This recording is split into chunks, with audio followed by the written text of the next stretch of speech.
Well, there is much to discuss. Let's get to our panel. Joining us here in Washington is analyst Brian Becker. He focuses on U.S. DPRK relations.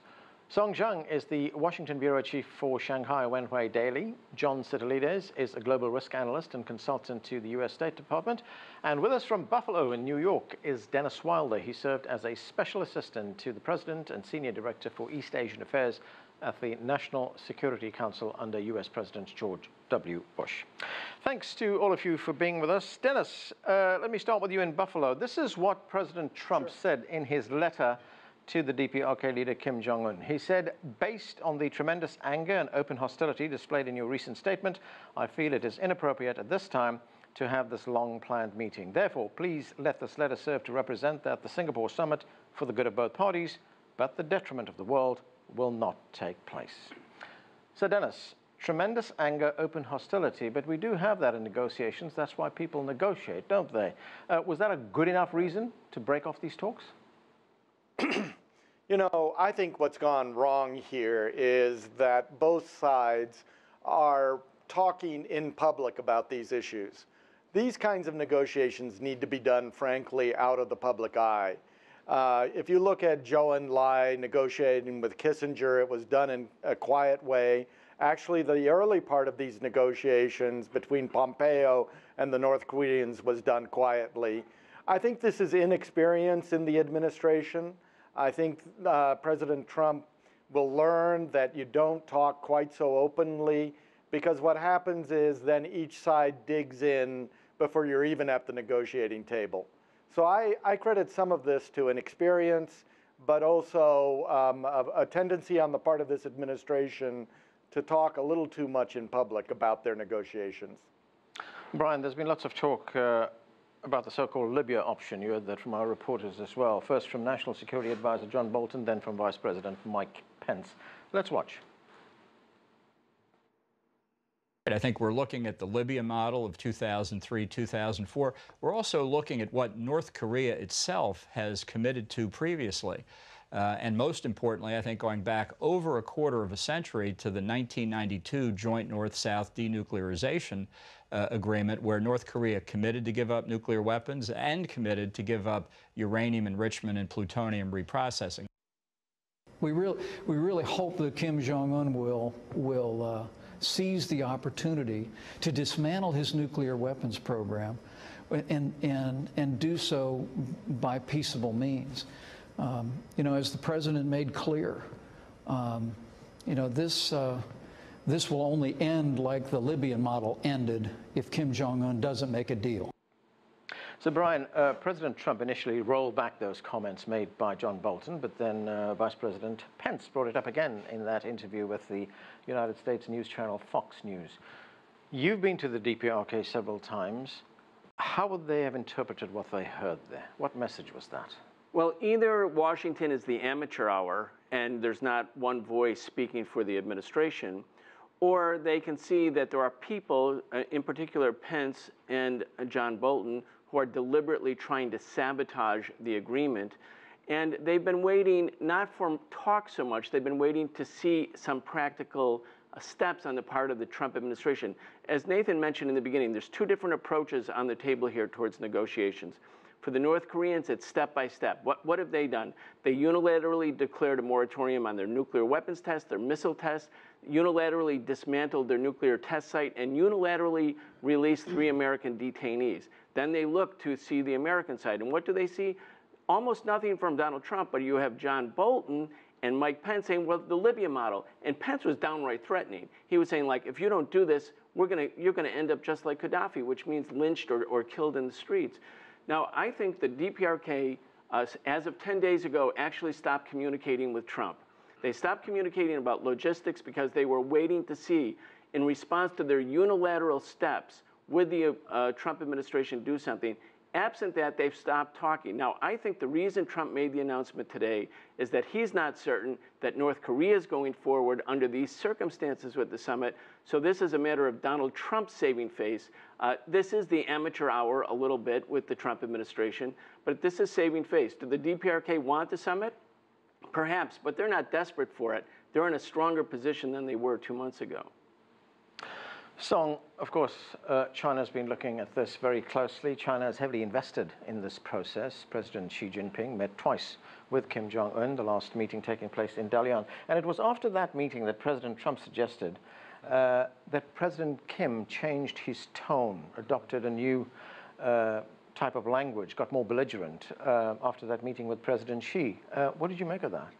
I think he's not understanding President Xi's intention clearly, and I think the summit between Kim and President Xi Jinping in Dalian, where President Xi is trying to hear what is the North Korea's real position on this kind of U.S.-North Korea summit. And I think China understands the position of North Korea that is phased action for action model of denuclearization. And the second day after this summit with, I think, Kim, President Xi had a phone call with President Trump, where I think President Xi mentioned that China is in favor of phased action for action denuclearization. And I think President Trump understood in a way that he believed China supported North Korea's position. But I think China believes it's only fair for the two sides to accept this phased and action for action model. Other model, like proposed by John Bolton, doesn't work this way. Mm-hmm. John, what's your view on this? What do you make of this latest development? I think, first of all, there seems to be a missing cohesiveness to the U.S. strategy in dealing with North Korea. And I say that on two fronts. One is that the president has made very clear he's seeking, as we heard your colleague mention earlier, complete, irreversible, and verifiable denuclearization. But what that process looks like remains to be spelled out. It's clear, though, they're not going to accept the gradual step-by-step that was proposed by Kim and maybe supported by the Chinese government. This is a process that the Kim regime, the Kim dynasty, has perfected over the last half-century. And I think what Trump is looking to say is... Let me just stop you there a moment, John. That sounds like a precondition. If that is a precondition that North Korea get rid of all its nuclear weapons before you start negotiating, what is there to negotiate? No, that's going to be the objective of the talks. And for the president, he's made very clear, it's either the right deal, different than all the other deals that have been made by prior presidents, or no deal at all. And he's prepared to walk away from the table. But how you get there is, I think, the trouble here, because you're not going to have it at the beginning of the negotiations, but how do you get to this level of complete denuclearization in a manner that is satisfactory to all of the parties? And I think the U.S. has not really spelled that out clearly yet. Dennis, in that letter, the president held out the hope that the summit could still take place. In fact, there was a very late story from Yonhap, the South Korean news agency, and we understand that KCNA, the North Korean news agency, also carried this story.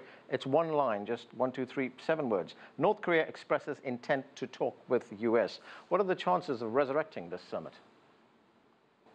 I think this is just a bump in the road, and I think we're going to see the summit back on track, maybe not on the 12th, but sometime soon. You know, the North Korean negotiating team actually is in Beijing right now. And so that team could go to Singapore quite quickly. So I think that we've hit a bad patch in the negotiations, but we've hit those bad patches before. But I agree with your guest before that the U.S. side is pressing for something that's hard for the North Koreans to accept, which is some very radical steps right up front. But President Trump is also saying if he's willing to do that, all things are possible. That the United States, Japan, South Korea, the Chinese will all give him the economic assistance he needs to rebuild his country. So the U.S. is looking for what we call the Big Bang approach to this. Right. And the question is, can the trust be created for that kind of approach? Brian, do you see a point or at any time where the DPRK is going to say, okay, yes, the point of these negotiations is going to be complete denuclearization. We're going to get to that point at some point in the future. They might say it, but they mean something different. They are talking about denuclearization, including the United States, because the United States is a major nuclear power in the Asia-Pacific region. It was the United States in 1958 that introduced nuclear weapons into South Korea, into the Korean Peninsula. The United States is also a signatory to the Nuclear Non-Proliferation Treaty, which the North Koreans exited, that provides and demands an affirmative obligation on nuclear powers to begin the process of their own denuclearization. So the North Koreans don't want to simply disarm. They're looking at Libya, they're looking at Iraq. They're not going to disarm. Iran. Iraq and Libya. But what they actually want to do is they want to have not even a guarantee of security. Donald Trump's not going to give that. I mean, that you can't count on the United States to bargain in good faith, actually. What they do want, though, is a normalization of relations, meaning that would allow the DPRK to trade. It would allow the DPRK to have normal diplomatic relations. They're not going to give up nuclear weapons in exchange for nothing. And the something they want is just that. They want normalization of relations. It could start with a peace treaty or a preliminary to a peace treaty, but it's normalization. What do you make of that, John? Well, there are some very important points here for the North Korean regime to consider as well. If Trump is serious in the threats that we've heard over the last year and a half, if they don't find a way to achieve denuclearization at some point, the Trump administration is hell-bent on destroying the North Korean economy. They're going to destroy it from within. And the question is also, to what extent can the U.S. partner with China to help achieve an outcome that is also in China's interest? In other words, it doesn't destabilize northeastern China's region bordering the Yalu River and the like. So these are going to be important questions for the North Koreans to consider. What are the alternatives to some type of dialogue with the Trump administration and other parties such as Japan and South Korea that also have a stake here, but that include China in the mix? It's a very complicated process, and I think right now it's still very much at the early stage. And in accordance with what Dennis was saying before, I think very much this summit may have been canceled, but the dialogue, as we saw in President Trump's letter, is very much important to the administration, right. And they're going to continue this process, hopefully to another summit in the near future, if the parties can start to coalesce on some sense of shared objectives. Song, how important does China's role now become? Is there perhaps a plan B that President Xi has up his sleeve? I don't think there's any plan B. And according to our Foreign Minister Wang Yi speech yesterday here in Washington, I think China believes now is the appropriate time to continue this negotiation. And we still believe there's a way for North Korea and America to reach to right. each other and have their kind of middle way approach. I think the main suspect of America is that they couldn't wait for 10 years as it was proposed by this 2005 six-party document. They wanted to have a quick dismantling of the North Korea's nuclear capacity. I think North Korea, to some extent, is open for a quick kind of this nuclearization, but they want kind of action for action. I think there's a way to make these two sides to be together. Right. Dennis, you were talking earlier on about, speaking with one voice from the White House, some cohesion right. from the White House. I mean, are there factions within the White House, and how deep are these divisions? One side saying, well, we're not too keen on this idea of talking to the DPRK, another side saying, well, I think we need to reopen these negotiations. Perhaps John Bolton got his way. He wasn't too keen on the talks right. initially. Right. What do you make of that? Well, given that what I have heard is that the State Department was completely surprised by what the president did today, I think you can surmise that this was a decision made in the White House with a lot of input from John Bolton.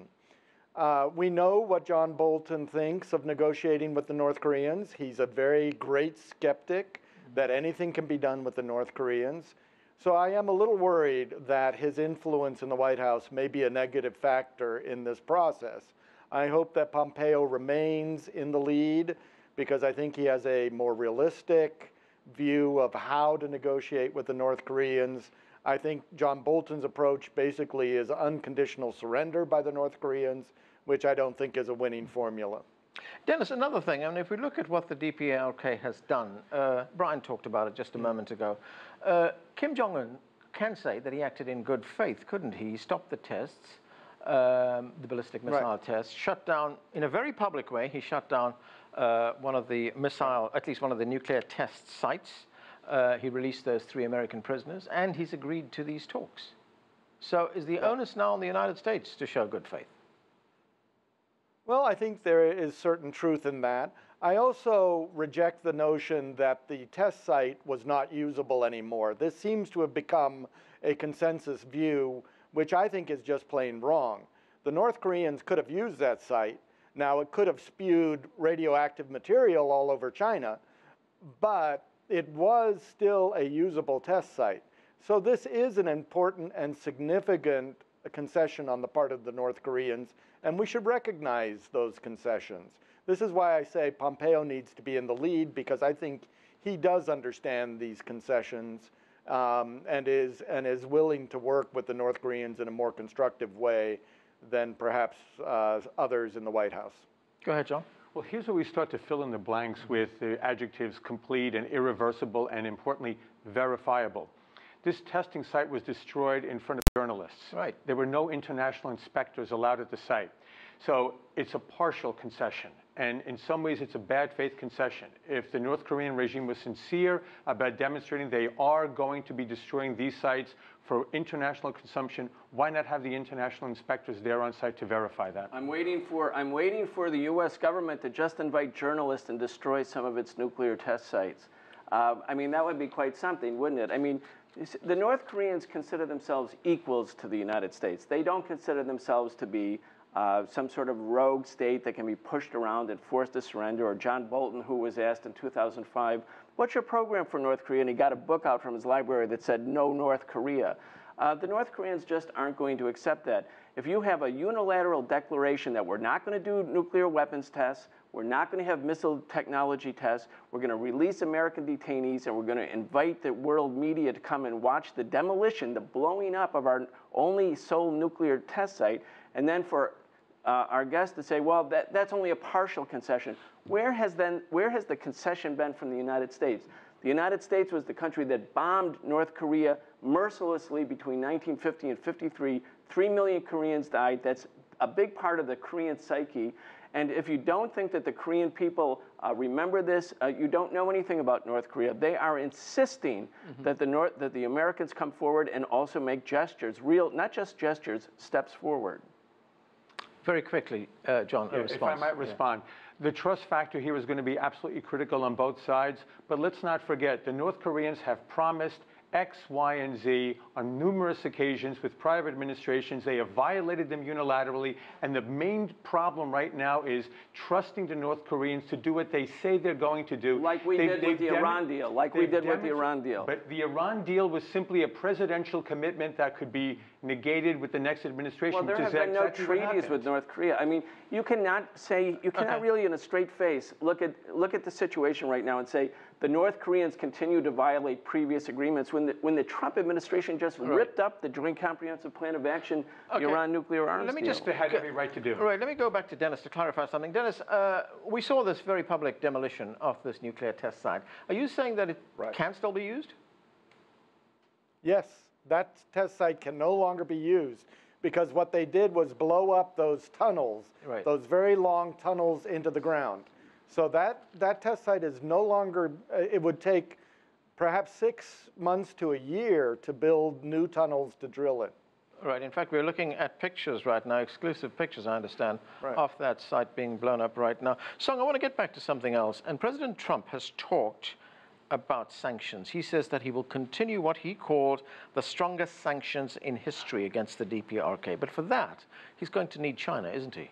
Yes. And is China going to go along with that? I think so. And just as our Foreign Minister Wang Yi was saying yesterday here in Washington, that China has been always in favor of denuclearization in the peninsula. China is always implementing the UN Security Council economic sanctions against DPRK. Until and unless the denuclearization will be done in the peninsula. Dennis, very quickly, what are the options right now? I mean, how do they get back to talks, saving face?